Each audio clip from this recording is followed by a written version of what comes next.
नमस्कार। Life coach Sandeep Singh और उनकी टीम आपका आपके ही यूट्यूब चैनल पर स्वागत करती है। आसान नहीं होता पापा को समझना सीरीज़ का ये थर्ड और आखिरी पार्ट है।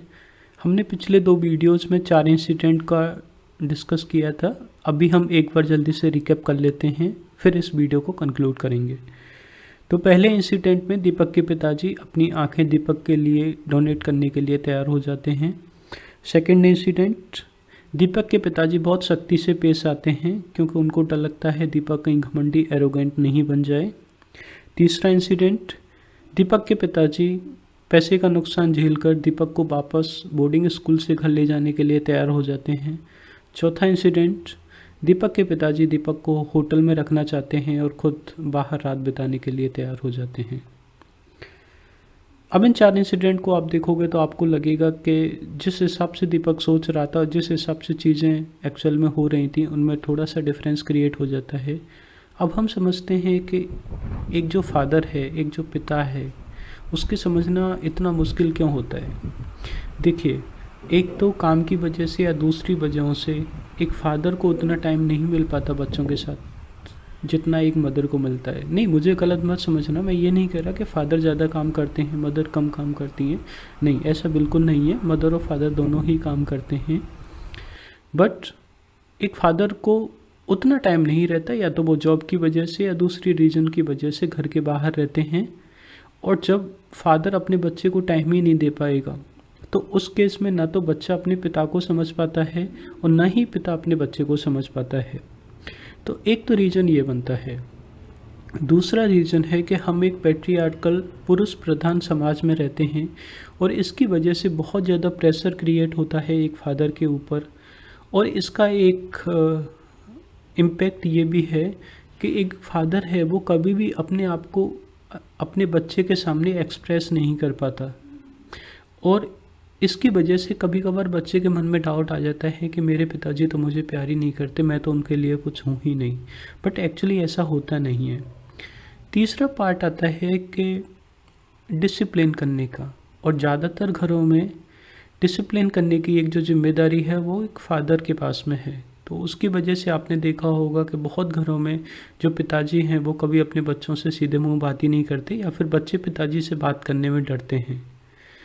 और इन्हीं सब चीज़ों की वजह से कभी कभार पिताजी डांट फटकार लगाते हैं, मारपीट भी करते हैं, बेइज्जती करते हैं।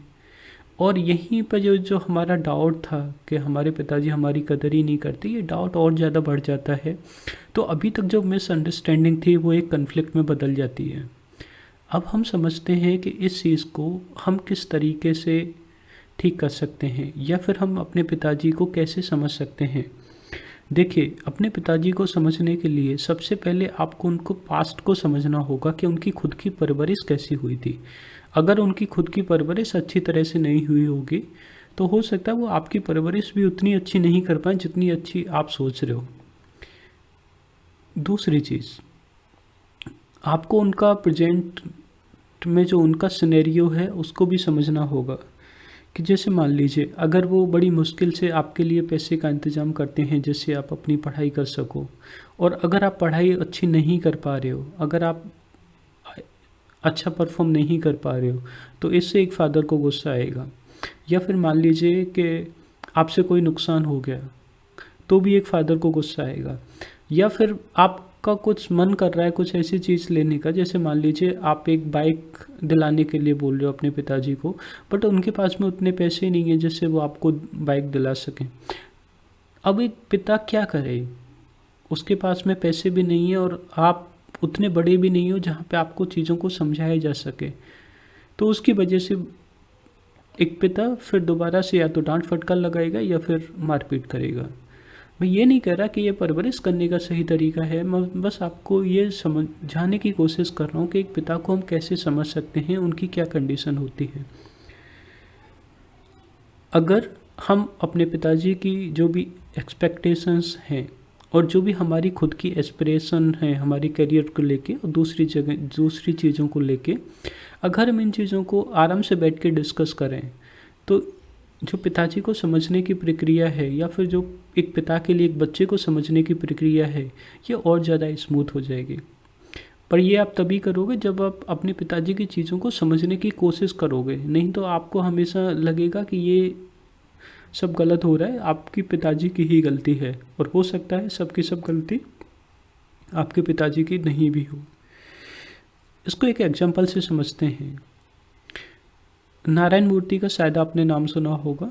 तो वो एक बहुत ही गरीब घर में पैदा हुए थे, और उसी की वजह से जब उनका एडमिशन आईआईटी में हो गया तो उनके पास में उतने पैसे नहीं थे कि वो आईआईटी की फ़ीस भी भर पाते। लेकिन इस चीज़ के लिए उन्होंने अपने पिताजी को ब्लेम नहीं किया। नारायण मूर्ति ने बाद में जाकर एक कंपनी फाउंड की। कंपनी का नाम है इन्फोसिस। और अगर आप आज देखोगे तो वो इतनी बड़ी कंपनी है, और जो नारायण मूर्ति हैं वो भी एक बहुत बड़े आदमी हैं। तो ज़रूरी नहीं है कि जो चीज़ हमें हमारे माँ बाप नहीं दे पा रहे हैं हमें उसके लिए कंप्लेन करनी है। हो सकता है ये उनकी कोई मजबूरी हो। देखिए, ऐसा बोलते हैं कि एक फादर और उसका बच्चा गाड़ी में लगे दो पहियों की तरह हैं। अगर ये एक बाइक है तो इनमें से एक भी पहिया अगर ठीक से काम नहीं करेगा तो आपको पता है बाइक नहीं चलेगी। तो अगर आप अपने पिताजी को समझना चाहते हो तो आपको उनको टाइम देना है, उनकी परवरिश को समझना है। उनमें किस चीज़ से गुस्सा आ रहा है आपको उसको भी समझने की कोशिश करनी है। ऐसा बोला जाता है कि एक पिता को आप तभी समझ पाओगे जब आप एक खुद पिता बन जाओगे। बट मुझे लगता है कि इसमें बहुत ज़्यादा टाइम लग जाएगा। अगर आप इतना ज़्यादा टाइम वेस्ट कर दोगे अपने पिताजी को समझने के लिए। और आज के दिन जब आप अपने पिताजी को समझने की कोशिश करोगे तभी तो आप एक जिम्मेदार पिता बन पाओगे।